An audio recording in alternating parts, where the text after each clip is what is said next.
My name is Mike O'Hanlon with the Foreign Policy Program here at Brookings. Just to my left is Sarah Margon with Human Rights Watch, and her background includes working as the staff director at the Senate Foreign Relations Committee for the Subcommittee on Africa. So a great deal of background on this particular subject of the day, as well as working previously at the Center for American Progress on issues of conflict resolution, post-conflict stabilization, and related matters. She's now the Washington Director for Human Rights Watch with global responsibilities, but a lot of ongoing interest and expertise on Africa. To her left is Matt Caratenuto, who is a professor at St. Lawrence University, an important partner with us on the Africa Security Initiative. And Matt has a great deal of background on Kenya in particular. St. Lawrence has a semester program in Kenya, an ongoing program. Our great intern, Annie Wilcox, is a recent graduate of that program, a student at St. Lawrence. And this is a program that has 15 to 20 students at a time, typically, for a semester of study in East Africa, just outside of Nairobi. Matt spent a good deal of his recent career either in that center on the semester program or prior to that doing research, doing field research in Africa. He's from upstate New York. Sarah, by the way, I should have said is from Brooklyn, so we're an all-New York panel because I'm from Western New York.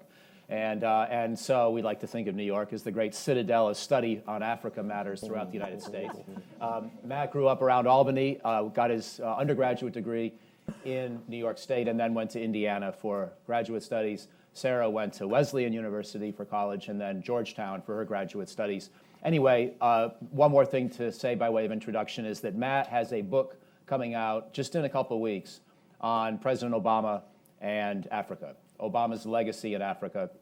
We'll talk more about that. I hope you'll all buy it. It's a good time to think of early Christmas shopping and early commemoration of the Obama presidency, which, as we all know, is soon to end. And with that, one will start to ask a question that really hasn't been asked that often.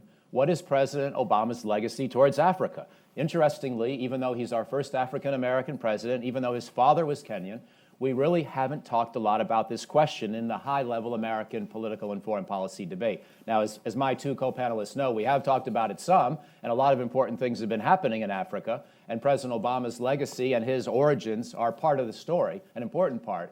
But I think it's time to start getting this issue back onto the front pages. My guess is President Obama himself may feel this way. We didn't invite him to speak at this session, but maybe we'll try to get him to come back in the winter when he's hanging around Adams Morgan and Kalorama without much to do, and maybe at that moment we'll have a little more time to reflect. At the moment, there's a lot going on, obviously, around the world, and that's been a big part of the dilemma for President Obama in general and for American foreign policy. Africa is often an afterthought, especially in a world of so much terror. And to the extent that Africa gets brought into the Washington discussion, it's often about its links to the broader terrorism problem, as opposed to thinking about it on its own terms in its own right. I just want to say a couple more quick words of background here, just to set the table. Then Sarah is going to talk specifically about a couple aspects of President Obama's legacy towards the continent, certainly including human rights issues as well as others. And then Matt will bear down a little bit more on Obama and Kenya and the specific issue of his origins and his legacy.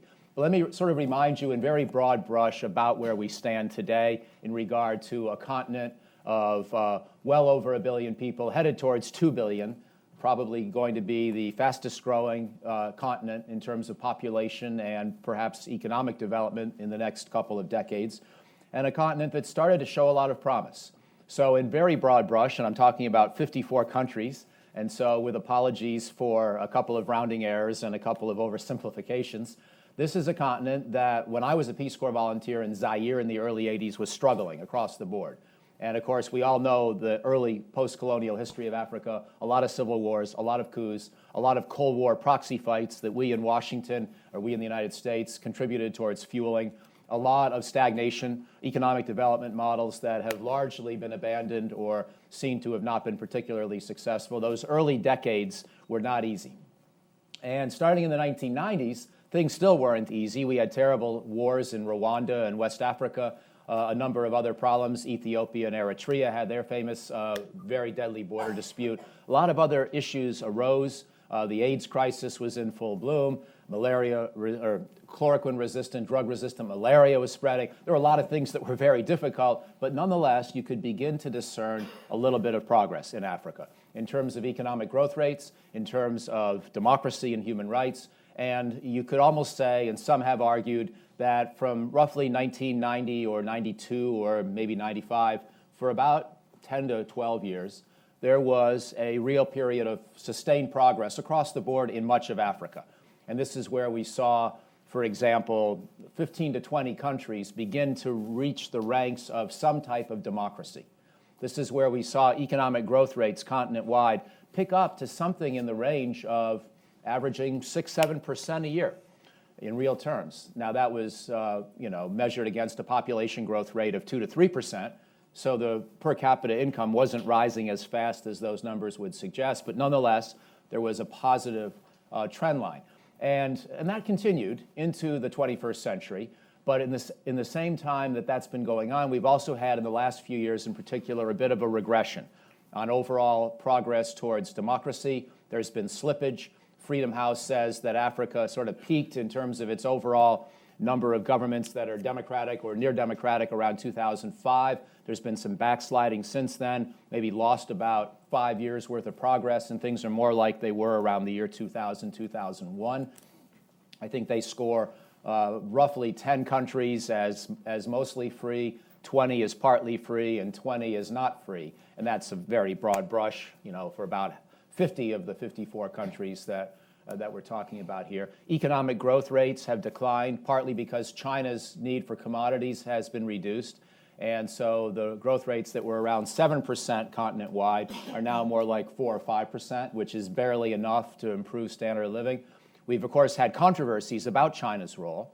And my colleague David Dollar, by the way, has just written a very nice monograph on this, where I think he tries to calm some of these fears. I'm sure that issue will come up today, and certainly China's role hasn't been all good. I would say it's probably been more positive than negative, and I think most Africans in polls have agreed with that assessment, but there's a lot to discuss there as well. So that is a once-over on the state of Africa.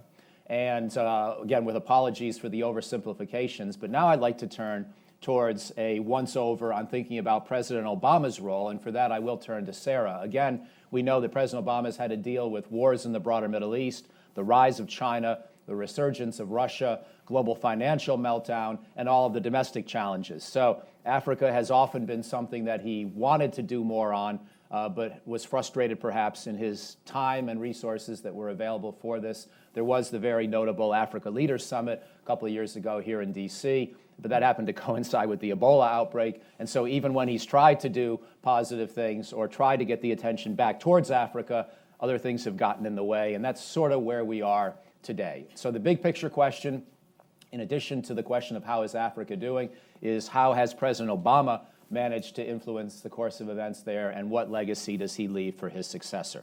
So with that, thank you for your attention to that quick overview, and now let me turn the floor over to Sarah. Thanks. Thanks, everyone, and thanks, Mike, for inviting me. I'm really happy to be here.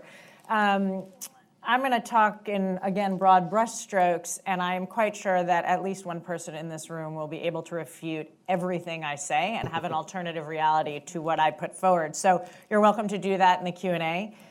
It is really hard to sort of pin the continent down and talk about themes or trend lines. I should also mention that Human Rights Watch is full of what we like to say recovering lawyers. I am not actually one, but what I have learned from many of them is that when you ask a question of, is this true, or is this right, or how does this work, or how's the record, the answer is always, it depends. And so I think in the case of Obama's legacy in Africa, we can say it really depends. It depends on your perspective, it depends what you're looking for, it depends where you come from. But let me put a couple of points in context, having worked on the continent for a very long time, and now also seeing it from a lens of global work, where I work with the US government every day on a range of countries, crises, conflicts, and frankly, positive things every now and again when there are some. I think what this administration and the president has done that is really important is they have not just treated, and he has not just treated the continent as one sort of monolith. It has been a collection of countries. It has been regions. It has been individual countries. And that has been very important, in my view, for institution building. What happens in West Africa is obviously incredibly different than what happens in East Africa and southern part of the continent and even the north. And that hasn't always happened. We've seen a greater familiarization with what goes on in different parts and how that impacts policy. At the same time, there have been some very interesting structural issues. The 2012 National Security Strategy for Africa put forward 4 pillars where democracy and governance was kind of the first pillar, the first priority. But what we've actually seen in the ensuing years is that the resources haven't been quite aligned with that push. We've seen a decline in U.S. government funding for D&G, democracy and governance, and we've seen a real scale up in development, Power Africa, which I'm sure many of you have heard of, but also security assistance, which has been a growing priority on the continent. So it's within that frame that you can sort of see the beginning of priorities that aren't always sort of tied down to concrete actions. That is unfortunately not a problem solely of this administration. I think we see that time and time again. I'm sure we'll see it in the next. But it was notable that there was a push for democracy, governance, and I'll put rule of law and human rights in that basket, and then a decrease in fund significantly. So let me talk about a couple of good themes that I've seen. I don't want to say good and bad, but I'll say good and less good, or good and weaker, because in a lot of ways the jury's sort of still out on where things end. I mean, the president obviously has not left yet, so there are still things that can go on in the last 6 months of his administration. So strong messaging. I think we've seen across the board there's been some very strong language, very good speeches on all of his trips, followed up often by senior leadership from other parts of the U.S. government that has been very strong, whether it's on the need to balance counterterrorism and human rights or support for civil society. The rhetoric has been strong. It has empowered young leaders. It has been empowered the business community. I think we even see in certain countries U.S. ambassadors who have been empowered by that and who have gone out and given speeches and posted them, and a growth in the use of social media to engage not just governments, but also individuals, communities, NGOs, in a way, universities, that hasn't been done in the past. And I think that's been a real positive to engaging large populations in sometimes disconnected environments. I would also say LGBT or LGBTI issues, if you want to call it that. I think this administration has really done a remarkable job in bringing this to the center of its foreign policy. It's been very difficult in much of Africa. It is not only something governments have been resistant to, but it is also something that many local populations and communities are resistant to, treating these people with basic fundamental rights. And I think the administration has basically gotten it right in terms of how they engage. It hasn't always been public. It hasn't always been a giant push, but it has been a clear priority. I think if you look at the speech that the president, or the response that the president gave to some of the questions when he was in Kenya, he's been very consistent and strong on this, and it has been really impressive and has supported the community very much. I think we've also seen a lot of really good crisis response. So you can look at Guinea in 2009, Central African Republic in 2012, or Nigeria in 2012, 2013. And the administration kind of kicks into quick action. All hands on deck, lots of statements, lots of engagement, big, important officials flying in to engage. It's obviously not the U.S. government's job to stop a lot of these crises, but obviously they play a role. The president has been on the phone with a lot of leaders trying to get them to stand down or stop the crisis or sort of pull back. I think, though, it's here where they generally fail a lot of times on the follow-up, because it hasn't been consistent looking at issues that need to be addressed after the hot moment of crisis passes. So whether it's, helping to support rule of law and institution building, or addressing accountability for atrocities, those have kind of fallen by the wayside once the crisis is kind of out of the media. I think we're paying for that now in South Sudan a little bit, which has been, in my opinion, quite bungled, unfortunately, given the strong relationship that the U.S. government had with that country and its independence. We can go into that Latin Q&A later in Q&A. So maybe I'll just talk very briefly about some of the weaker issues, or some of the areas where I have been very concerned. I would put security assistance up at the top. If I'm not mistaken, it has nearly doubled or tripled since the president took office. There are certain countries where you see a dramatic expansion. And the problem is that in many cases, this has brought this administration closer to authoritarian regimes, whether it be Rwanda or Uganda In Kenya, I wouldn't call it an authoritarian regime, but I would say the influx of cash to the Kenyan Defense Forces as a result of the need to support the fight against terrorists, as they call it, has really, in some cases, sort of blinded other areas of engagement. And this is very, very worrisome. The irony, of course, is that when AFRICOM, as many of you I'm sure will recall, was stood up in 2007, 2008, there was this concern that it would be this traditional combatant command with a very heavy military hand. And in fact, that didn't happen for its first 3 years. But under the Obama administration, what we've really seen is this push on militarization. The funds going in now, compared with the decrease in D&G funds, show that the CT push and the influx of security assistance has really pushed the administration into a new realm. This is not to say that there aren't threats on the continent, but it is worrisome to see how the administration engages so starkly with security forces that in many cases have horrific records at the same time that they are decreasing, as I said, this D&G funding. And then just very lastly, I think there's, many of you are familiar with the president's Stand with Civil Society initiative. And I think on the one hand, that's been a very good initiative to push NGOs out there to get the president to meet with a wide range of independent actors on all of his visits. The problem is it's been kind of selective, or they've chosen when it makes sense to do so. Opportunities were missed for many years in Uganda, where President Museveni has run the country for a long, long time with a heavy hand against civil society and pretty significant crackdown and repressive actions. The Gambia, there were a lot of missed opportunities. And at the same time, NGOs calling for accountability and calling for national level engagement has been very problematic because there hasn't been a lot of support for those NGOs, particularly when the governments have pushed back against them. The administration, I will say, has been really strong on justice with a big J, so supporting the International Criminal Court, whether it's in Cote d'Ivoire or Kenya. They've been very robust, or sort of trying to go after Bashir and get him to show up in The Hague. But other than that big umbrella of justice, there's been a much weaker push at national levels, which could actually have much more of an impact on the individuals affected by various crimes. So I think I'll stop there so as not to go on too long, but I'm happy to delve into depth and also talk a little bit more about specifics, because there are, of course, countries where I think overall the administration has done a pretty good job in dealing with a number of complicated issues, and other countries where it's been pretty bungled. Fantastic, Sarah. One quick follow-up before we go to Matt. And let me also say, if anybody wants a seat up front, there are at least a dozen seats up here. You're welcome to take them if you wish. But the follow-up question, you folks at Human Rights Watch are outstanding and notorious for being the conscience of the policy debate.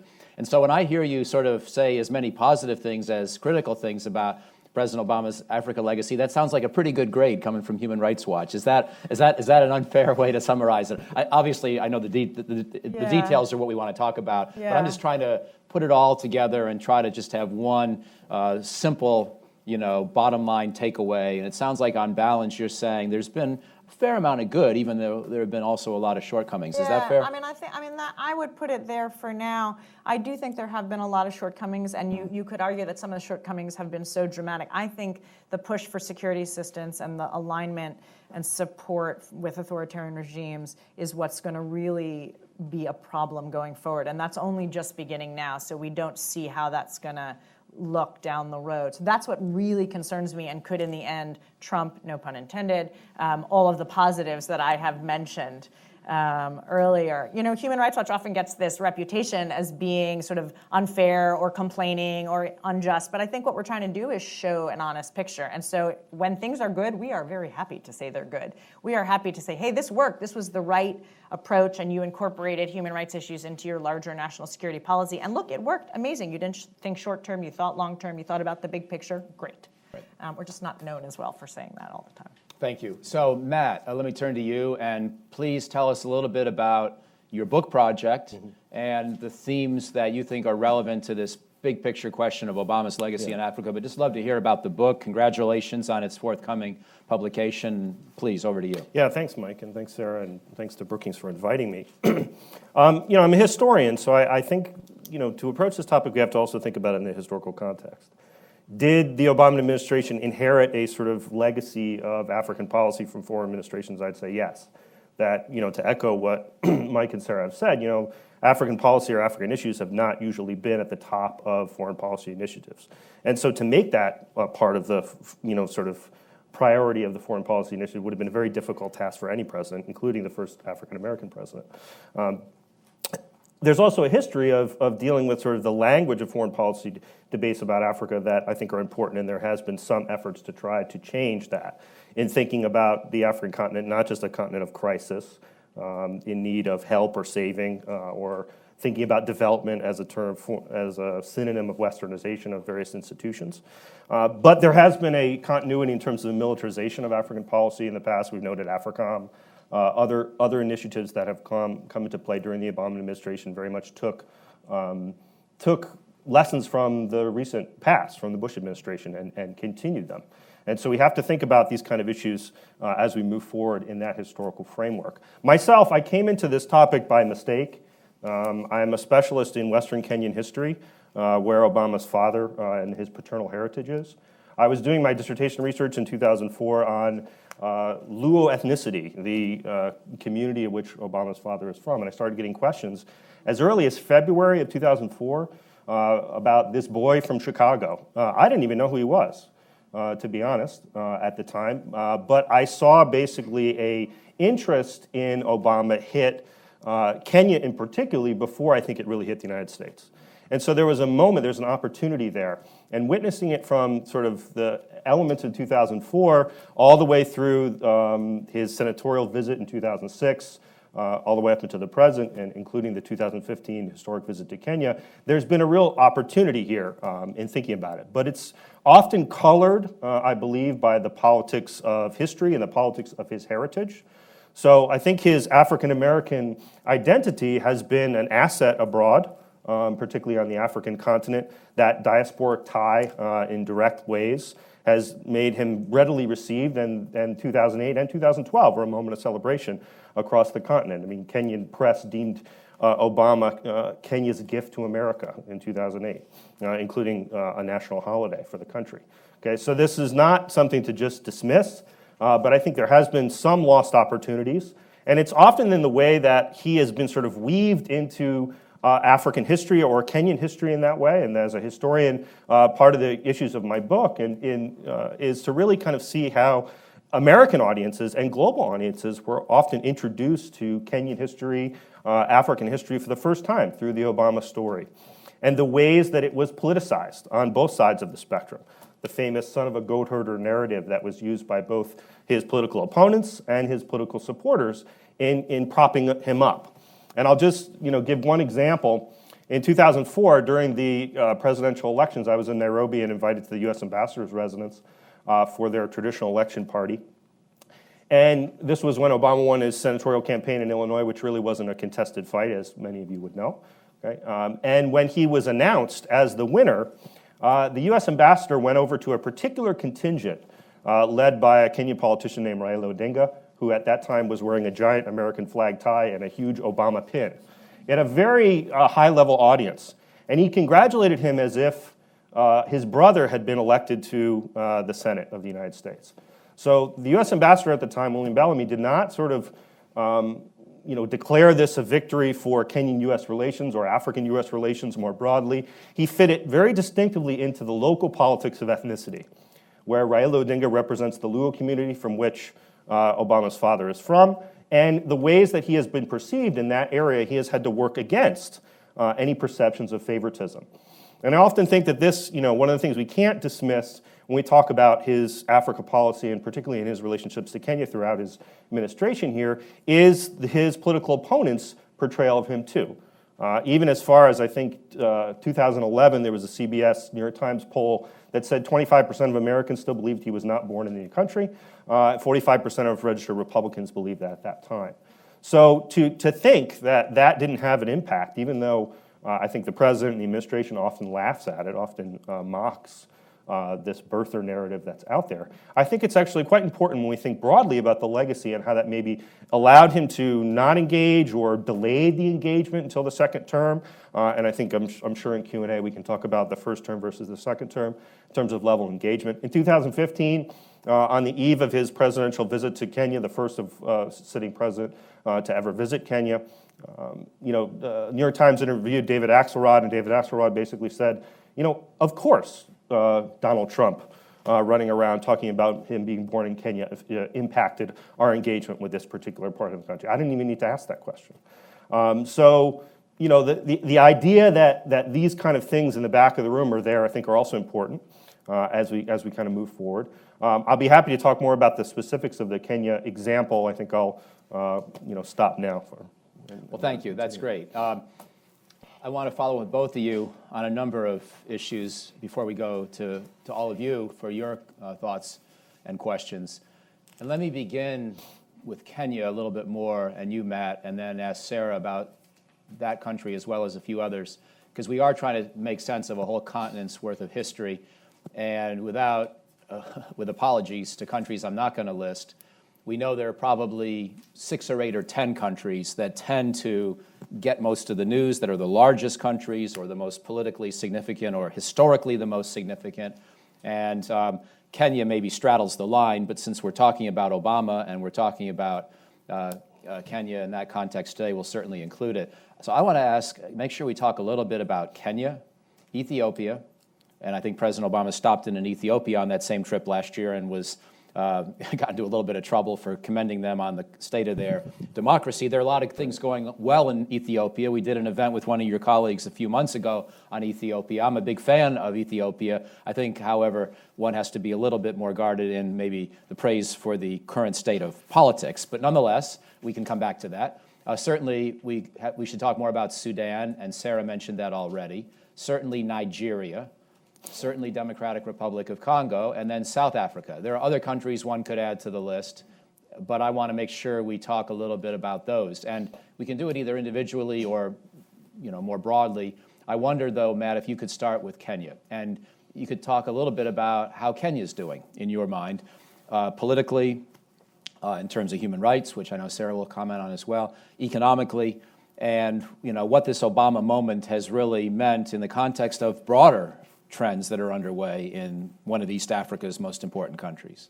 Yeah, I mean, as the kind of center of East Africa and geographically, but also arguably politically and economically, Kenya is an important partner to the United States and important for the region overall. And I think during the Obama administration, we've seen an ebb and flow, both positives and negatives coming out of the country. In 2002, Kenya had the first time in its history where the opposition ever won an election. It was a real moment of celebration. And for Kenya experts in policy and Kenyans themselves, it was a joyful moment. I think politically that they really thought it was the end or the beginning of the end of some of the autocratic rule that had plagued the country since independence in 1963. As many of you know, right, 5 years later, the next election was disastrous. The country descended into violence, where well over 1,000 people were killed, 500,000 or more internally displaced. And so that marked the beginning of the sort of political campaign for presidency in the United States, where the end of 2008 was that moment of celebration in Kenya for this kind of connection to U.S. politics. So in terms of Obama's connection, what he inherited in dealing with sort of Kenyan issues is a really fraught moment. Between 2008 and the next election in 2013, Kenya did pass a very progressive constitution in 2010, although that really wasn't implemented until the 2013 election. And many people, in looking at the 2013 election, have talked about the role the Obama administration has played in the electoral outcome, where you had 2 politicians, William Ruto and Uhuru Kenyatta, who were both indicted by the ICC at the time of when they were running for the campaign, often referred to as the Alliance of the Accused in Kenya. And that high-level officials, including Johnny Carson, the Assistant Secretary of State for Africa at the time, making public statements, not necessarily mentioning them by name, but saying the famous phrase, "choices have consequences." And the Uhuru and Ruto, the two politicians in Kenya at the time in 2013, really used that to their advantage to paint the ICC as a neo-colonial institution, to paint the Obama administration as favoring Raila Odinga, his Luo ally from the West. Of course, this confirms the fears that we had that Obama is not just a Kenyan, but it fits into the sort of ethnic politics of the region. And so a lot of people see that 2013 election as a backslide. Even though the politicians there are quite youthful and are not part of the old guard in terms of their career per se, but have also been kind of taking Kenya back into a more authoritarian regime. Press freedoms have gone down.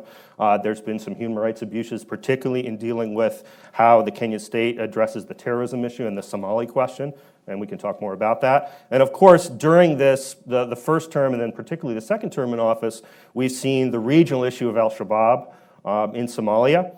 So the first U.S. drone strikes happened in June of 2011. Okay, and then less than 4 months later, you have the Kenyan military invading southern Somalia and destabilizing the region. When you look internally in Somalia, you have things like al-Shabaab that I think have been destabilized. They aren't in control of much territory. But when you think about it from the Kenyan perspective, they've been wielding attacks across the border in increasing numbers, by the hundreds. And thousands of people have been impacted, particularly in the northeastern part of the country. And so there's been a real problem in terms of how I think the administration has dealt with that question without engaging in kind of local development issues in the Northeast, without engaging in the whole picture. It's a very complex history if we look at the borderlands of Somalia and Kenya that go all the way back into the 1960s or before. I don't think that the policy associated with that has been as complex as it needed to be. And so, I mean, I think Kenya is a real interesting case study into a place where the Obama administration had more political capital to spend than probably any other place outside the United States. And the question is, have they spent it wisely during their administration? The 2015 visit was dubbed really as a kind of coming home ceremony. Yes, he was critical of several social issues. He was critical a bit of the regime. But the way Kenyans perceived this was really to legitimize the president, the vice president, legitimize the Jubilee Alliance for a local political reason. And it really helped further those policies and some of those authoritarian, I think, initiatives that were helping on the ground. Thank you. Sarah, please feel free to pick up there and talk about any of the other countries. Yeah, maybe I'll do a quick, I would agree with most of that. I think one of the things that has been so astounding is while Kenya is dealing with a very real security threat, it is the way in which the Kenyan security forces have responded that is so concerning. For a long time, the Kenya Defense Forces had been seen as sort of the better model. It was the police that were incredibly problematic and abusive. There was virtually no accountability. And even when there were entities or institutions set up to address accountability from the 2007-2008 election debacle and forward, like the IPOA, the Police Oversight Authority, the will, sort of a phrase that I hate, but the will from the Kenyans to actually take these decent reports and implement the recommendations has been very little. And this is not for lack of push and support financially from the US government, but it is a bigger issue. It is a bigger question of how do you move an institution and a government with whom you are quite close and sort of make it very clear that the status quo is unacceptable. And what we've seen now at Human Rights Watch is that after documenting police abuse for many decades, is that increasingly we are seeing the Kenyan Defense Forces, particularly in the northeastern part of the country, start to play a role in some of this abusive behavior. We actually have a report coming out later this week looking into some of this that a colleague of mine has been documenting for a very long time. And I think,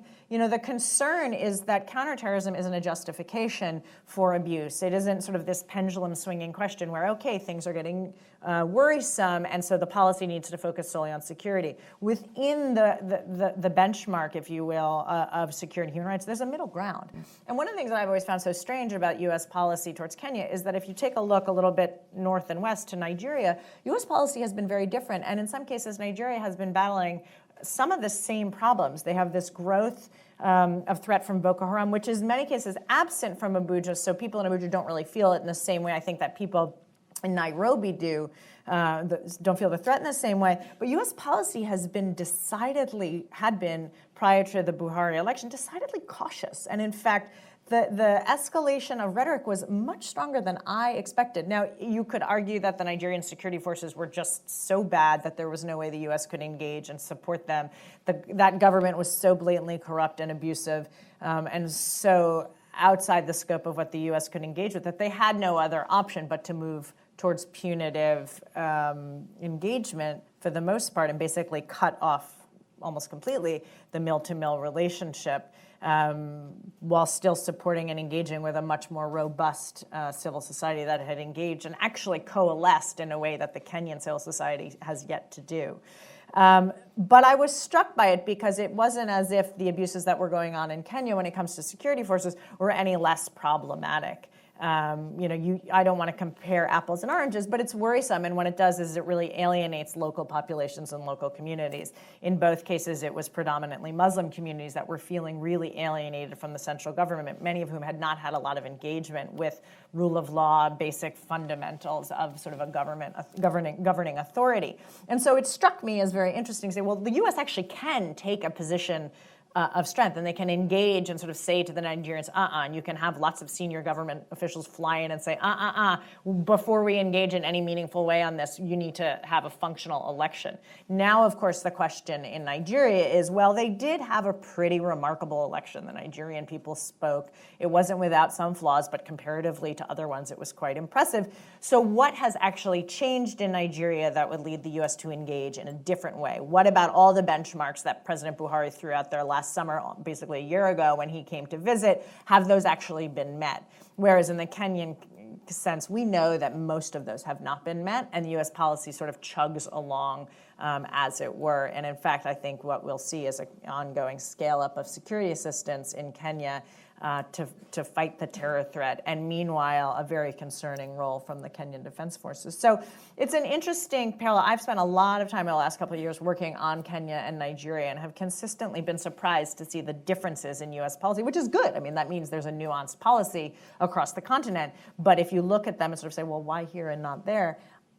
That begs the question of sort of how they make choices within this administration and how they push a policy forward. Before we go on to any other countries, could you say a word about Ethiopia? Is it relevant in this same conversation? Do you know, or do you use a whole different analytical prism to get at what it's up to these days?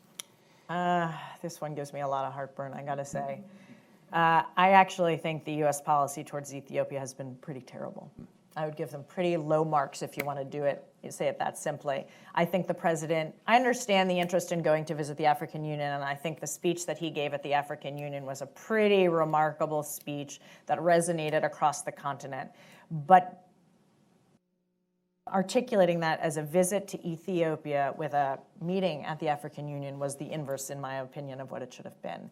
I think going to visit Addis when there has been no sign of change, and what we have seen since 2009 with the passage of the Civil Society's Proclamation and the Anti-Terrorism Law, has been a complete hardening and gutting of civil society, a clampdown on independent dissident voices, a scale up of journalists and independent activists, either in exile or in prison. If I'm not mistaken, Ethiopia has more journalists in prison than Iran.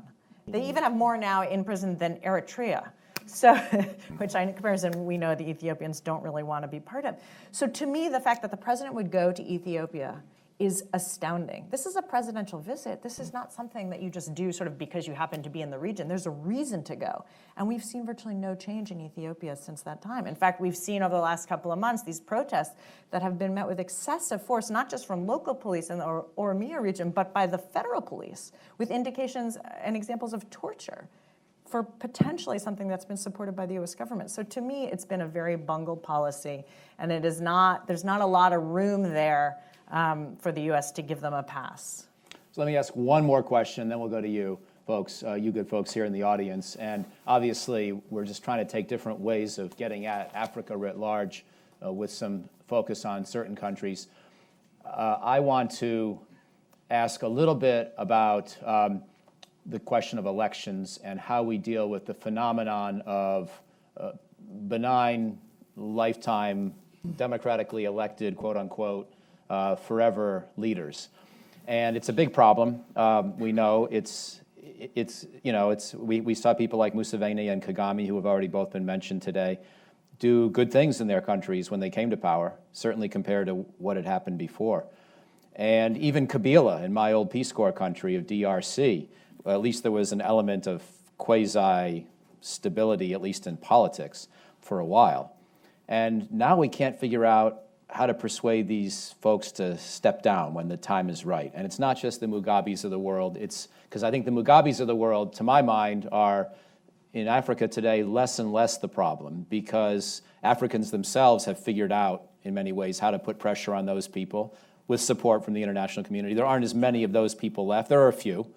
But I'm more worried about the Kabilas of the world, and maybe even the Kagames, maybe even the presidents who, in broad historical terms, have done amazing things for their country, but unfortunately they start to conflate that progress with the country's need for them indefinitely, and we're all mortal, so it can't be a forever solution, and they should maybe think about that a little bit more. Anyway, that's a little bit of an editorialized question, but what do we do about this? You know, we're going to have an event here in August on DRC, and Kabila's apparent disinterest in elections, even though it's time for him to allow them and then to stand down.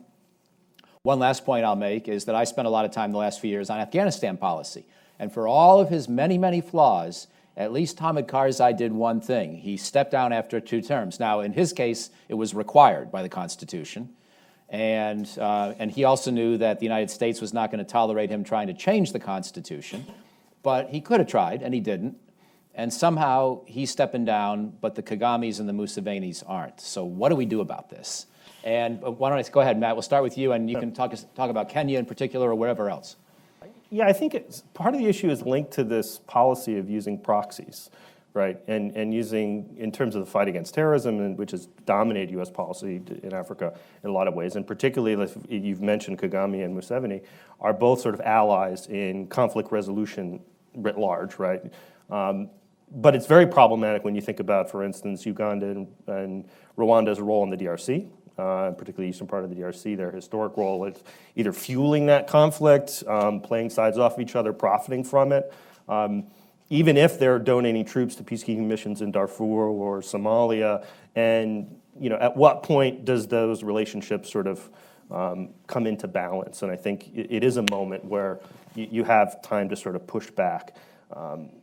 And with the exception of Libya, right, that's been the policy, is to sort of use these sort of African soldiers to, fight these larger issues, which is a good policy, right? It's local, regional sort of efforts in Somalia or in Mali or whatnot that are trying to form these coalitions of dealing with regional problems.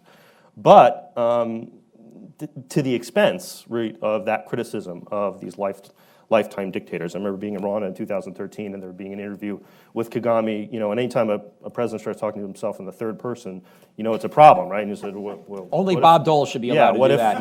He did it in a charming way. If the people ask Kagame to run, what can Kagame say? Those kind of things are a sign, right, of much, much larger problems. And I think there's a real moment here. If you look at some of the polling data, right, the U.S. is very popular across the continent, even today. Right, extremely high numbers of popularity. And there's the Afrobarometer data in 2014 suggests that Africans overwhelmingly support democratic institutions developing in their country. And so you have a lot of local support outside of the upper echelons, let's say, of the quasi-dictatorships in that way. But so how do you engage local civil society? How do you kind of empower these kind of social movements that are happening across the continent? I don't think we have necessarily seen as much of that. Thank you. Sarah. So I'm going to see Hamilton next week up in New York, and there's a reason I'm bringing it here. We've had the tickets for a year, but anyway, I bring it up because if any of you listen to the soundtrack, which we spend a lot of time listening to in my house, there's this one song with Alexander Hamilton and George Washington when he talks about wanting to step down. And as I work on so many of these African countries, particularly in the Great Lakes region, I am often struck by the fact that George Washington stepped down after 2 terms and basically said it's time to go. And this, in fact, I recently had a conversation with a senator who said, I'm going to start using this language with Kabila. I'm going to quote Hamilton to President Kabila because there's an opportunity to get him to go. And we got to make sure that happens. And I think this question for the U.S. of how you engage institutions in many countries where the institutions are weak and nascent versus engaging the individual is a really important one. But I'll also say something. Human Rights Watch takes no position officially on term limits. But what we have noticed in many of these countries where the presidents stay sort of endlessly and endlessly is that there's always a parallel track of repressiveness and human rights violations. It sometimes starts sort of in the beginning. If you look at Congo, we've seen a real escalation in attacks against peaceful protesters. We've seen a crackdown against dissidents and civil society. Young people in Congo, including some of the president's Yali representatives, were at a meeting to talk about the Congolese strategy for, elections, and a number of them ended up in prison. It was raided by the intel services. And so you see this at the beginning, this crackdown, sometimes by the intel services, sometimes by the police. And it's very, very worrisome because it not only indicates a hardening of positions, but it also shows that any attempts to push back against that hardening by the people themselves is going to continue to get squashed until they're basically either too afraid to go out of their houses, all in prison or exile, or just killed. And so, you look at countries that are much further down the line. If you look at President Museveni in Uganda, I mean, the man is basically the original architect of how to stay in office, right? He changed the constitution like 10 years ago so he could stick around. And at some point, I think the administration has done very well, and the president's speech was very human at the African Union when he talked about, hey, I'd love to stay, but it's time to go. Like, I think people would like me to stay, right? But I'm going to go. And that was very real, and that was very personal. And one of the things that strikes me is sort of making clear continually through policy as well as personal engagement that it's not just about you and your security, which, there are always ways to figure out how to do that, or what you might do after you leave office, but it's also about letting the next generation take over. And that I bring to the parallel with the president's support for the young leaders across the continent, I think has been incredibly important. It's not particularly a human rights issue, except that you have so many young, hungry people, many of whom are very well educated and experienced and know how to work technology. That is a nice parallel to be able to say to some of the leaders, including ones like Kabila, who are quite young, frankly, okay, your time to go. Got to let the next generation get in here. They've been taught well. They've engaged. They want to see their country move forward. And I think the president has done, that is a nice legacy issue for him, this Yali leadership initiative. I don't know whether it'll be institutionalized and whether the next president will take it on. Maybe it's something he takes with him. But I think engaging the young population in a very democratic and open way has been a real productive process for him.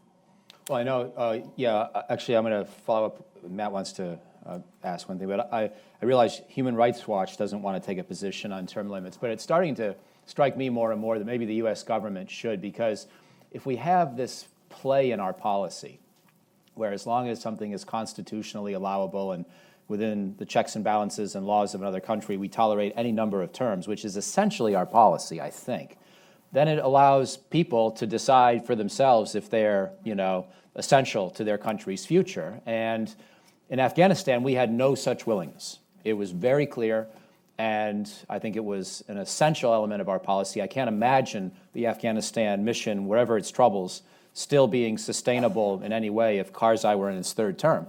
And we just said enough's enough. And he got the message. And he may try to come back, so maybe this whole example won't work very well in a year or two. But it strikes me that with Kabila, Kagame, Museveni, others, there's a situation now where they can sort of interpret for themselves whether they deserve an exemption from sort of this international norm that 2 terms is generally enough, and maybe we need to be a little more emphatic. Is there, Matt, let me start with you. Is there a case for that as a broad U.S. policy that, every so often there could be, in a wartime emergency setting, a 1-term additional exception, but basically we have a blanket policy, 2 terms is enough, lifetime. Would that be a good idea?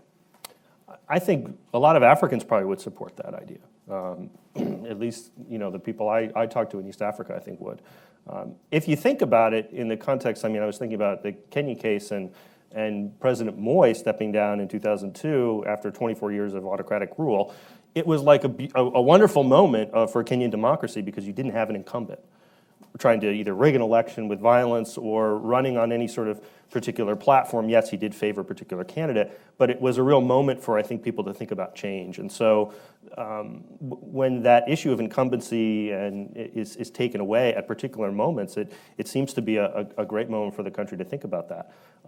The other thing I would just like to sort of mention, and I'd be interested when we talk about Q&A, from this audience, because you might know more about it than I do, is the sense that sort of how do we see Obama's legacy impacting the African continent after he leaves office, right? If we think about him being a fairly young individual with the fundraising capacity of perhaps a Clinton type foundation in the future. I mean, he did famously say in his visit of Kenya, "You might see me back here, but next time I won't be wearing a suit."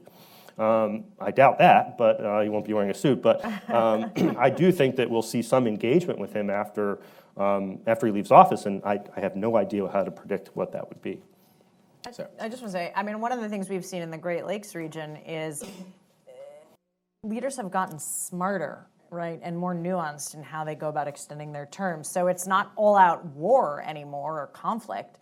They just changed the law. I mean, and you see time and time again that the communities, the populations, the citizens of those countries generally protest. I think in Rwanda, you probably would have seen a number of people out there protesting if they knew they weren't going to get shot or killed or detained or disappeared. And the petition that President Kagame seemed to manifest that showed lots and thousands of people supporting his decision to change was questionable. I mean, you mentioned earlier, Mike, that Rwanda's development successes, and we take those with a grain of salt because the numbers for all of these development successes are questionable to me in a country where you can't question authority and you can't dissent against the status quo. What happens to you if your surveys show, in fact, that water isn't reaching everybody it should, or the public health successes aren't reaching the expected numbers? So the question of how dissent plays into development successes is a really important one. It's not to say that people haven't benefited in Rwanda tremendously in the last number of years. They have. That's clear. But is it at the level that everyone has it at? And it goes to the question of if the people of that country don't want a leader to stay, how does the U.S. engage? And what do they do? Particularly if there's a parallel track and self-censorship of repression and self-censorship that makes them unable to protest. And I think that's a very concerning development.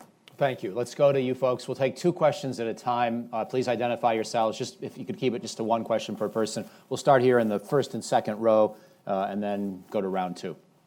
Good morning. Thank you for the panel and the audience who are here today. My name is Femi Akibi. I'm with African Trade and Development Council, and I'm a Nigerian. The biggest question for us in the continent is Obama did not do enough to repair race relation between the U.S. and the African continent. So also we felt the need that he didn't discuss properly the negative inheritance of history in the continent that leave us in this development stagnating position that people are saying we are progressing. Some of us have doubt. That's my question. What could he didn't do enough on issue of our history as into our development and as into race relationship in the U.S. now that is escalating. You're talking about white-black race relations primarily, not... I'm talking about slavery. Yes. And the consequence of slavery and the demarcation of the continent as it is stand today. We're talking Rwanda. It was never Rwanda before European named it. Right. And then over here, please. And then we'll go to responses. Thank you very much. My name is Ni Akwete. I am now with the African Immigrant Caucus.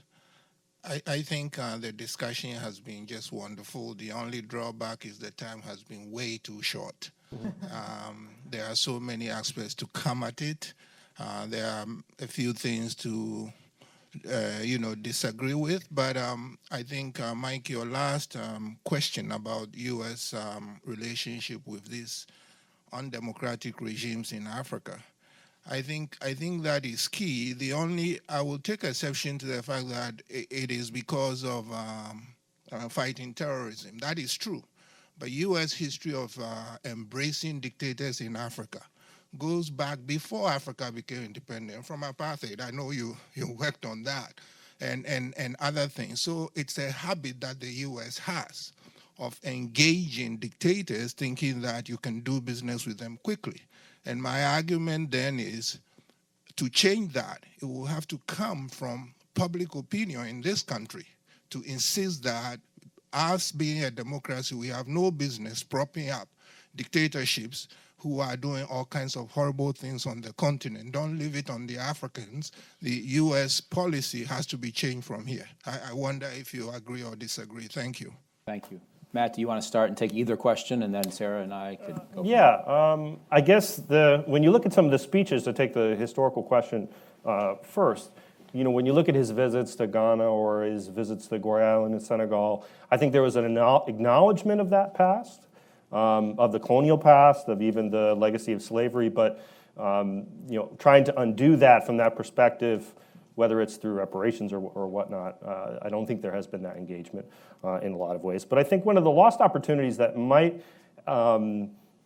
be a way of repairing a lot of those sort of you know, Atlantic world kind of interactions that we've seen throughout history is through the new diaspora as well, as linking the old sort of African diaspora with the new diaspora. We have a huge, you know, population of African descent, people born on the continent, living abroad in the United States, around the world, you know, contributing billions of dollars, 40 or 50 billion, I think, up to today a year. They are an increasingly powerful political force, and it will be interesting to see how future administrations, I think, deal with that population's efforts to try to change things on the continent, invest, change things politically for themselves and for their homelands in that way.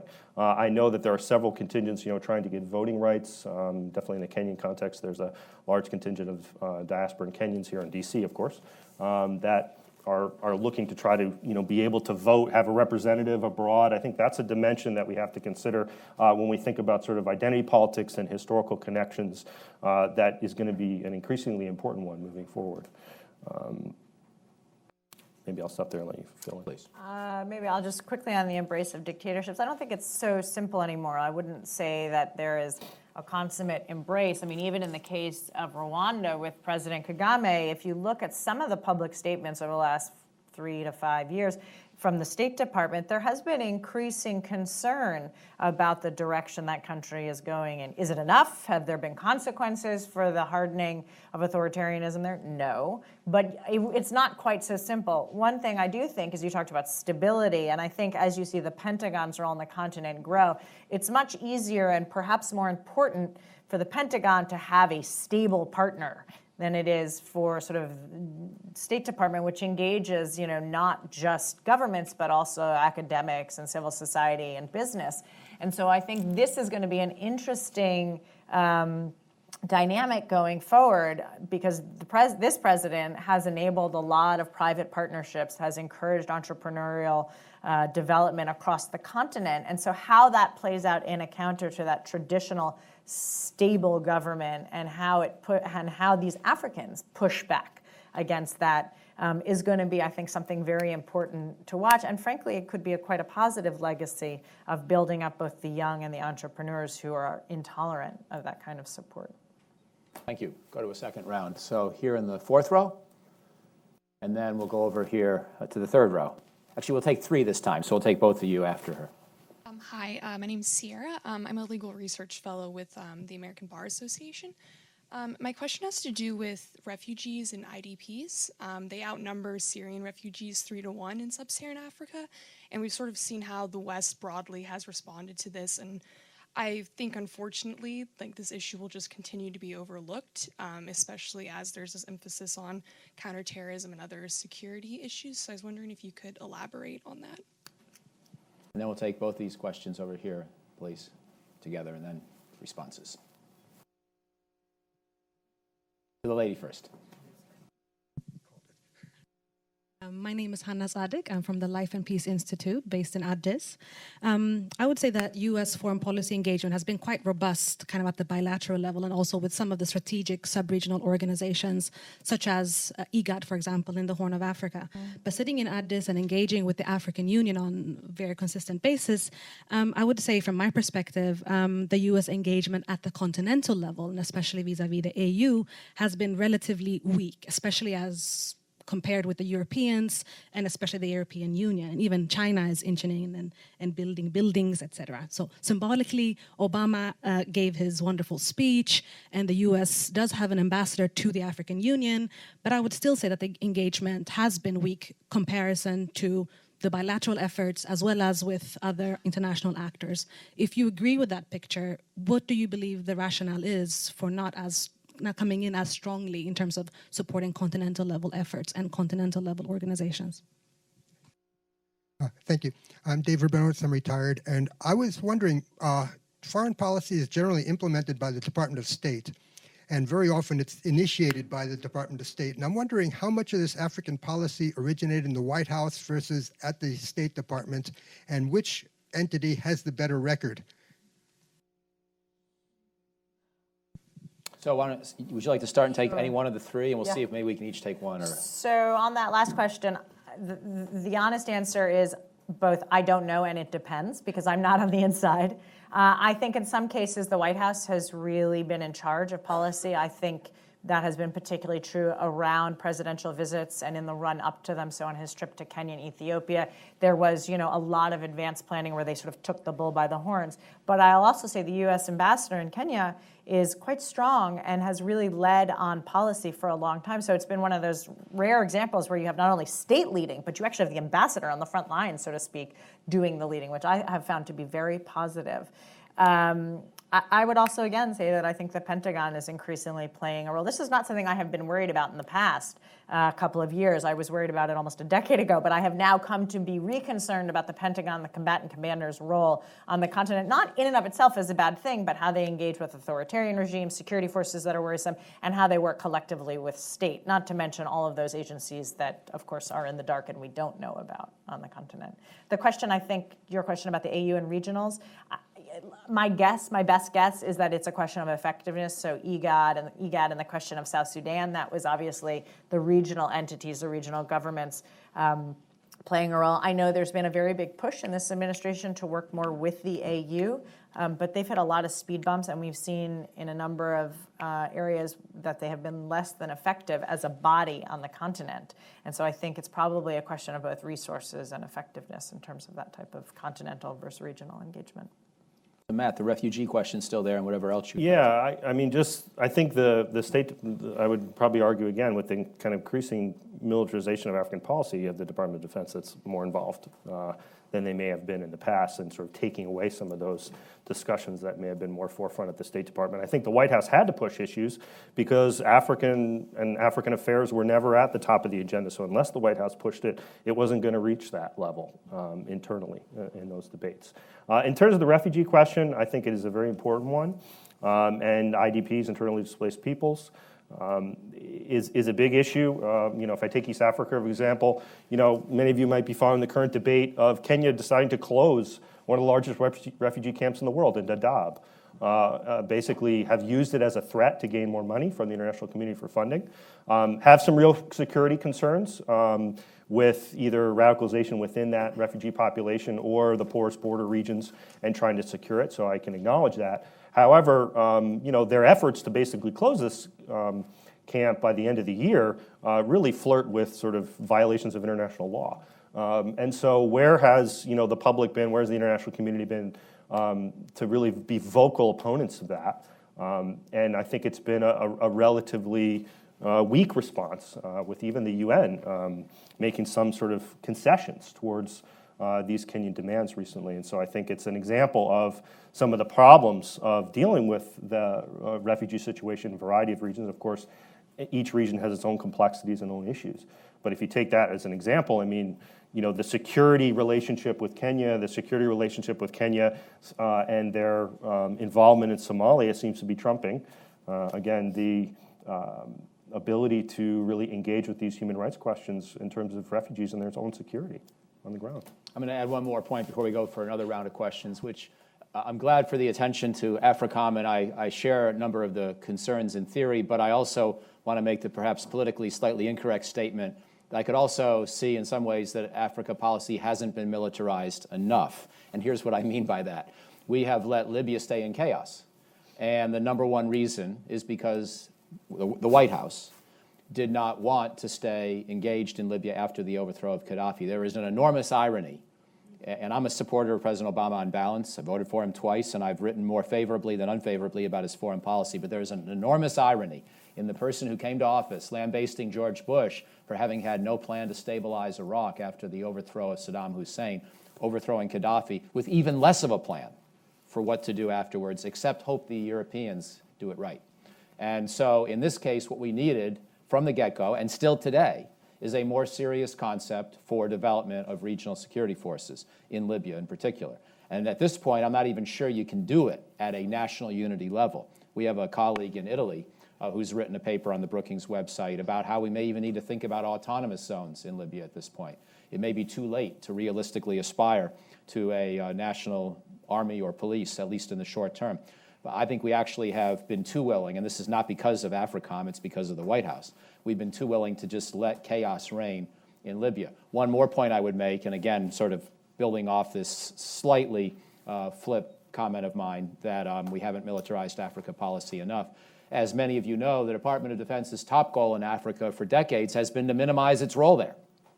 And in AFRICOM, in the case of AFRICOM, part of the purpose of AFRICOM is to keep a ceiling on any kind of engagement to a very modest level. Yes, a little more than before, but still at the level primarily of military-to-military exchanges and limited training. And I have a concept for DRC that I've been promoting for the last couple of years. I don't think the moment's right until we see elections there, but I would like to see the United States take one of these wonderful brigade concepts that we've developed in Iraq and Afghanistan called an advise and assist brigade or a security force assistance brigade, where we break down the unit into a number of mentoring teams, have them go out into the field, and there's some logistics support, some command and control, and some rapid reaction if anything happens that goes awry, and we try to actually help the indigenous military get better at their own operations. All reports to the contrary notwithstanding, it's showing some headway in Afghanistan over the years, and I think we should do it with the Congolese army once we have a new leader, assuming a successful presidential transition. Because right now, the UN force in Congo is essentially just sitting on the problem. It's 20,000 strong, which is a tiny force for a country of that size. The Congolese military is not really getting better, and so this is just an indefinite need for a Band-Aid on a problem that luckily isn't quite as bad as it was a decade ago, but also isn't getting any better. So I can see the case for actually a greater degree of focused American military engagement in Africa, but I'll finish on this point. I think we're going to need to resolve a couple of these issues about how we think about democracy and elections so the military can operate within a proper foreign policy construct that hasn't yet been provided to it. So the military doesn't know whether to try to think creatively about how to engage with the DRC's army, because no one's really told us if we should think of that army as a partner or as a problem. It's actually both. But until we have a broader, higher-level political guidance on how to think about cooperation with DRC, it's not going to be realistic to think that the military is going to have new creative ideas. So I'll just throw that additional thought into the mix, and my colleagues may come back at me in a couple of minutes on any of those points. But first, we'll go to you. So we'll do one more round in the front and then work our way back. These two gentlemen here, starting over here on my right, please. Thank you very much, sir. My name is Nyakala Goke. I'm from the Ivory Coast. And when I saw the topic, I did not want to miss it. And because all of us, we know we have interest in Africa and even in Obama. I am one of those millions of Africans who, of course, were very happy to see a black president in the United States in the light of the history of America. But people like me, millions again, who are very disappointed about with Obama's policy in Africa. And I know you guys are Americans, you know, you have your way of speaking, but the first two Africans who spoke, you know, they spoke about the history of Africa. And quite sometimes when we listen to Americans speaking, even though many of you, you know, believe in human rights, in democracy and freedom, sometimes, you know, we have the impression that you underestimate, you know, the stigma of the African history on the African realities. And when I had the opportunity to debate with Corinne Dofka on April 1st on Democracy Now!, when I was talking about the neo-colonial dimension in the Ivory Coast crisis, she wanted to dismiss it. 4 days after our debate, when we see France, a former colonial master, with the UN, going into a crisis in Ivory Coast to bomb presidential palace and universities and everything, there is no other name than neo-colonialism in African politics. And the President Obama, sometimes, he did not take that into account. This is one thing I wanted to say. And today, when you see Libya and Ivory Coast, how people that we have admired, maybe the next president, Hillary Clinton, or even President Obama, talking about democracy in the case of Libya. And we know that those who were going after Gaddafi were not Democrats. And then today we can see the consequence of American foreign policy in Libya, and the same thing in Ivory Coast. Gbagbo is in prison, and Gbagbo's wife is in prison. Hundreds of people are in prison in Ivory Coast, and there is no democracy in Ivory Coast. But all of a sudden, all those who were talking about democracy, in the case of Ivory Coast, they became silent. So this is my suggestion, that when you guys are doing all those conferences, please do not forget the history of Africa and also how those former colonial masters are involved in African domestic politics and how they take side in order to advance their interests. And people like me, we think that sometimes when it comes to those conferences, we have to take, in a very respectful way, we would like to bring that to your attention. That's my contribution. Thank you. Thank you very much for your patience. Thank you, sir. Over here. Hi, Brian Stout, Foreign Policy Magazine. Sarah mentioned that U.S. D&G funding, or rather U.S. security and development funding, comes at the expense of funding for democracy and governance assistance. And in Africa, among the intellectual elite, that is a discussion whether what should come first, democracy or development. Indeed, it was the theme topic for the Mo Ibrahim Foundation Summit last year in Accra, and the Ethiopian Foreign Minister came down very heavily on the side that Ethiopia has a plan for us to be able to be a consolidated democracy. Someday, we need to develop and have a higher standard of living first. And that has been the pattern of historical development of countries, is that before consolidating democracy, looking globally here, that they tend to have a solid foundation of the rule of law, of a market economy, and that allows democracy to grow. Just as an example, France was not a consolidated democracy until the 1870s, and Britain not until the 1880s. So my question for the panel, and Sarah in particular, is why should Africa be different? Why is there an urgent impetus to put the cart of democracy before the horse of development? And I think that Matt will probably want to speak to that as well, so go ahead. I don't think I'm saying put it first. I'm saying don't squash it, right? I think what we see in countries, Rwanda and Ethiopia being two very prime examples, you have countries that have succeeded in a lot of development initiatives. Ethiopia gets extraordinary amounts of development aid right now. And I'm not saying they don't have a need for this, that they shouldn't get it, but what I am questioning is why that continues at this unabashedly, and yet there is very little comment when you see political rights being completely undermined or restricted. And so they don't have to come in a sequenced way, in my mind. You will likely, as I'm sure you know, the guidance and theory goes that if you have a community that has more bread and more water, they're going to be more interested in the rights because they've got their basic needs taken care of. But I think what we're seeing is, that's what I'm saying, is that may well be true. But what we're looking at is a government from the top who is not allowing those opportunities for political rights to develop. And so how you can encourage development without supporting at the same time the opening of political space in a country is, to me, very problematic. Would you say that all development aid or development aid from the U.S. Generally, we don't, Human Rights Watch doesn't support conditionality on development aid. It's going directly to the people. We, as an example, don't call for large-scale sanctions on a country, but more targeted sanctions on individuals. It's not the people that we as an organization necessarily want to see impacted when bad it's not the people, when bad decisions are made by a government and harmful decisions are made, it's not the individual people and population that we want to see impacted negatively. It's the government that needs to change. And so it's those individuals that need to be conditioned or sanctioned. But I think what we do question is the legitimate development successes when you have communities that are unable to speak their mind freely, to conduct independent research and assessments. That doesn't mean there aren't successes, but what it does is it makes us question the full-scale viability of complete successes that are being touted. Matt, care to comment? Yeah, just comment briefly on that. I think the converse is also true. I mean, if you look at somewhere like Rwanda and Ethiopia, which is, developing, right, at least in terms of the macro numbers, what happens when that slows down? I mean, what is the call going to be at the local level?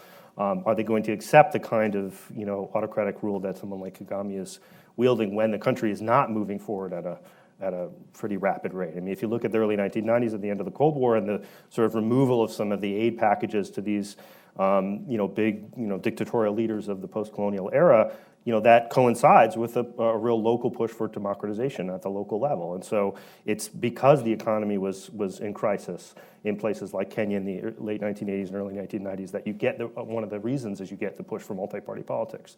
In terms of the historical question, I mean, thank you, I'm a historian, so absolutely.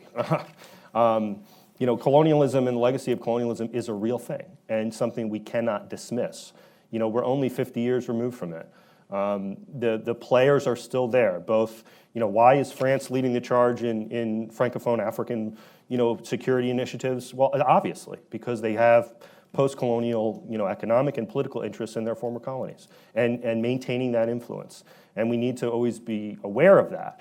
The other question is also that the colonial legacy, at least up until recently, has also impacted the African leadership's situation. I mean, I remember in 2007, in the run-up to the elections in Kenya, there was an effort by the Kenyan police forces to root out a organization called Mungiki.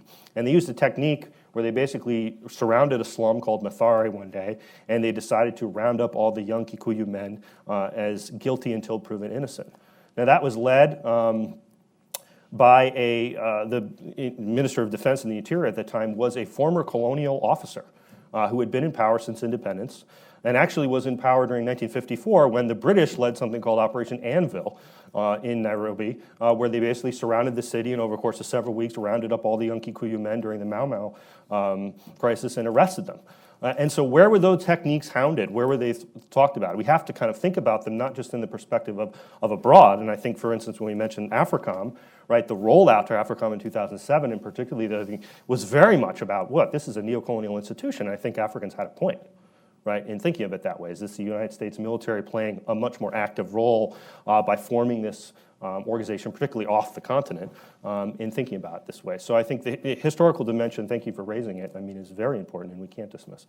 I'm going to add one more point, though, on this with all due respect, and I'm very glad you brought up West Africa. I'm not going to let a defense of Gbagbo be the last word on Ivory Coast. Not that you were defending him, you were defending his political and legal rights, as I heard you. But I think I'm at least as nervous about Western countries saying Africa's too hard. Certainly in the United States debate, this is more often our problem than over-meddling, in my judgment at this point. I think in Ivory Coast, the French did a good thing in helping the Ivory Coast population, which had democratically elected someone else, sustain the rule of law in their own country. And we've seen West Africa become a relative bright spot in the continent in recent years, mostly because of what West Africans themselves have done, but occasionally with targeted key support from the outside. So that would be my interpretation of what's happened in Ivory Coast. But nonetheless, others will obviously disagree, including you. But we're going to go to another round. So let's go to the far back. I see a woman in a red shirt, and then someone else in a gold shirt. We'll take those two, please. Thank you very much. My name is Megan McNulty, and I'm at the Robert F. Kennedy Center for Human Rights.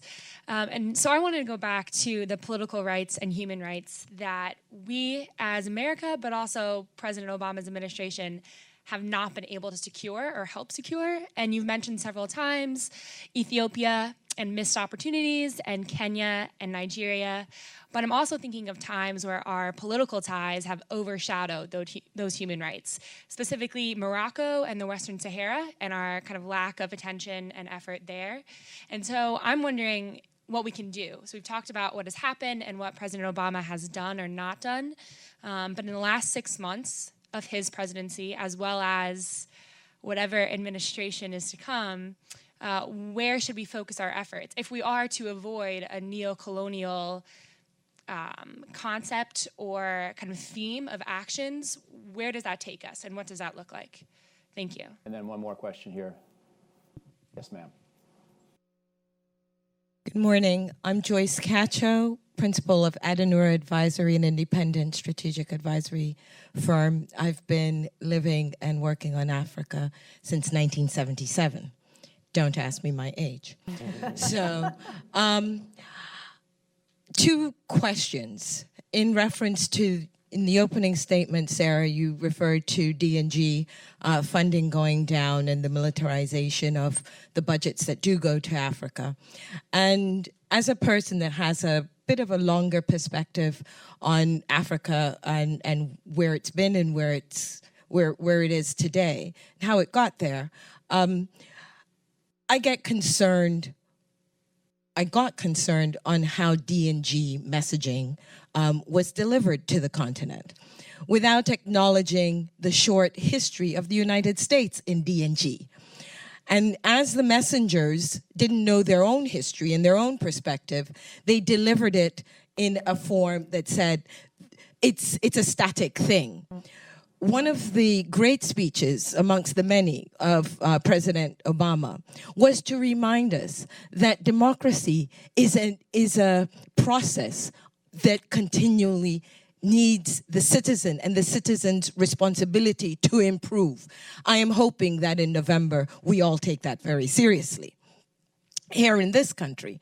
So in terms of effectiveness of messaging, I think that if one is going to focus on D&G budgeting, we need to know ourselves better, and certainly the ones delivering the message on democracy and governance need to deliver that message, acknowledging our own history.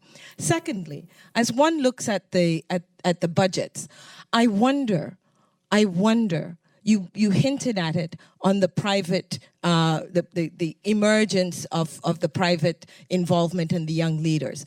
I would encourage you to look at the perspective that we U.S. investors, yes, we U.S. investors, are also interested in stability for all the flows of capital that we are interested in diversifying our pension funds into, et cetera, et cetera. So please take into consideration capital market issues, because the mortar between the bricks of this very confusing world that we are living in is the financial capital markets. Thank you. Okay, either of you wish to start. I actually have a question to the question of the woman in the red shirt. Just Sure. to clarify, you sort of said, what should we be focusing on? Is we the U.S. government? Is we the people in this room? I don't know who we is. To better answer your question. The microphone back, please. It was the next administration, the next 6 months of President Obama's administration. But I think also being in human rights, what can we kind of blow the whistle on? Because we are concerned about neocolonialism, all of the general concerns that we've already talked about, but you can answer whatever option you want, really. Okay, great. Please. I guess I can start there. I mean, I think, 6 months is not a lot of time for major changes. And what we have sort of seen, not just in Africa, but the administration is increasingly moving to sort of transactional engagement. So release of political prisoners, successful military operations where nobody is harmed and local communities can go back. But you have processes in countries that are not aligned to the U.S. either budget or its own election process. And so I think if I look sort of big, one of my bugaboos, or sort of the areas I feel like I spend a lot of time looking at, is increased U.S. security assistance, as I'm sure you've all heard me say a million times, but sort of how that plays out on the continent, how the U.S. engages with security forces, and how they tie to that issues of accountability, issues of rules of engagement, civilian protection, monopoly of force. All of these things are really important. The peacekeeping summit that the president hosted almost a year ago has the potential to have some very strong outputs down the road, but that's one piece of how the U.S. engages with security forces on the continent. There's obviously many more projects.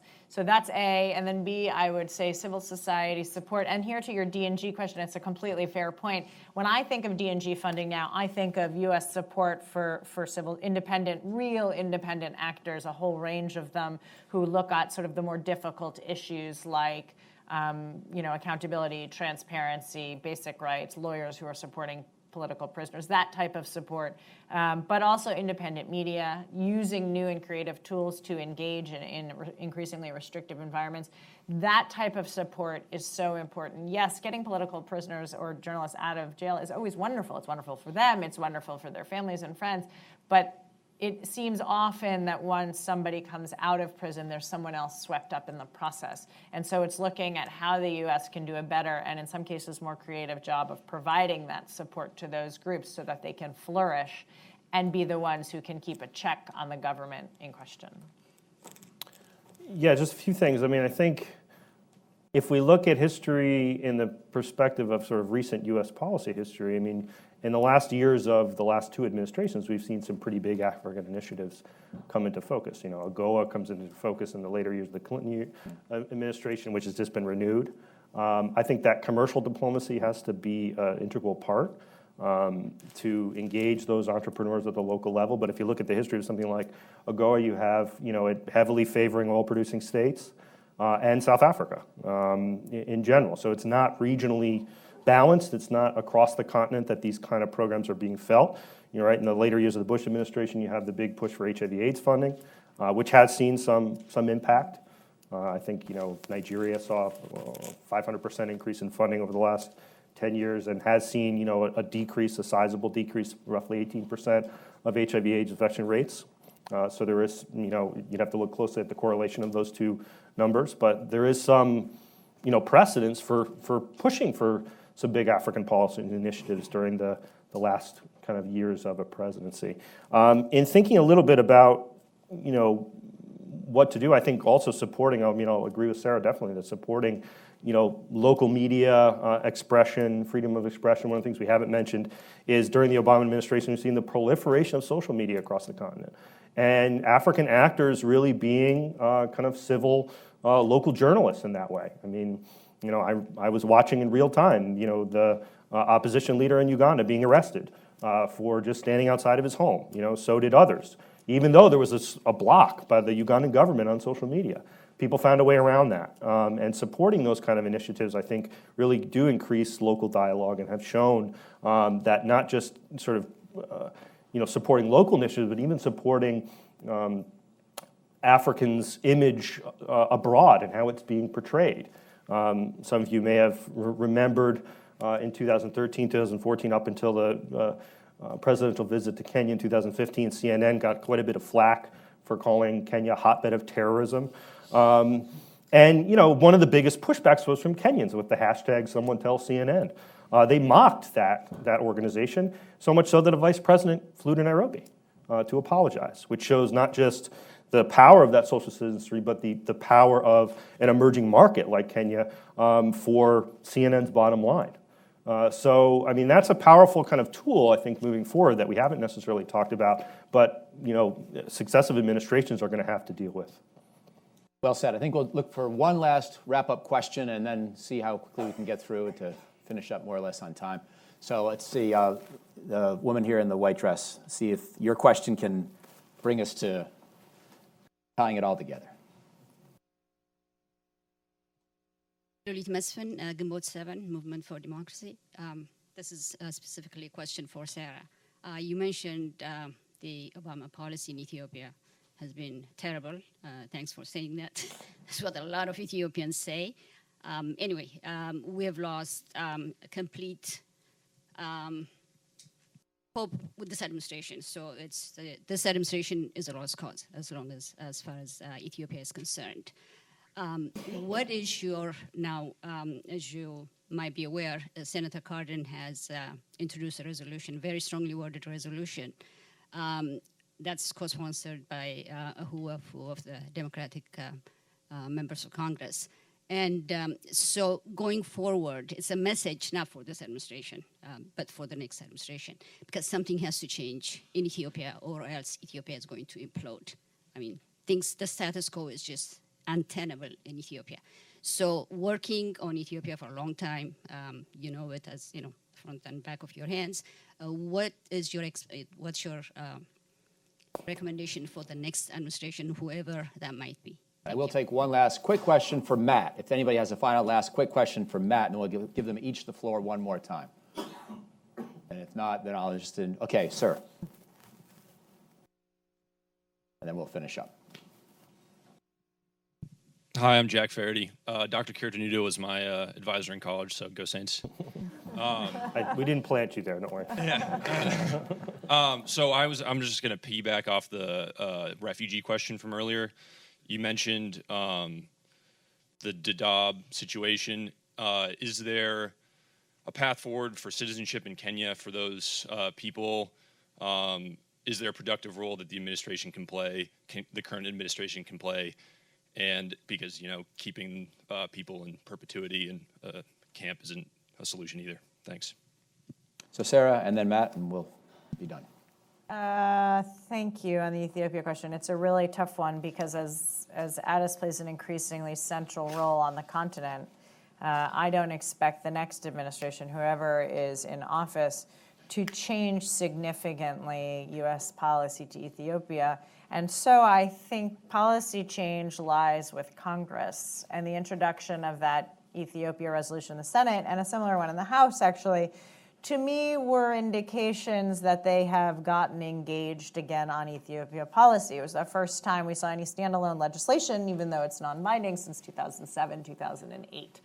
And so I think there are, if you look at language in the appropriations bills, to be honest, there's a lot to restrict. I mean, Ethiopia doesn't get tons and tons of foreign military financing and other security assistance, but there are ways to make clear to Ethiopians that if they continue the status quo or oppressive initiatives, if they don't open up the next election and allow it to legitimately be free and fair and not bog down opposition either with being in jail or with bureaucratic hurdles, that there are going to be consequences for that action, which is what was quite surprising to me, to be honest, about the president's visit, was that there didn't seem to be any sort of consequences for inaction.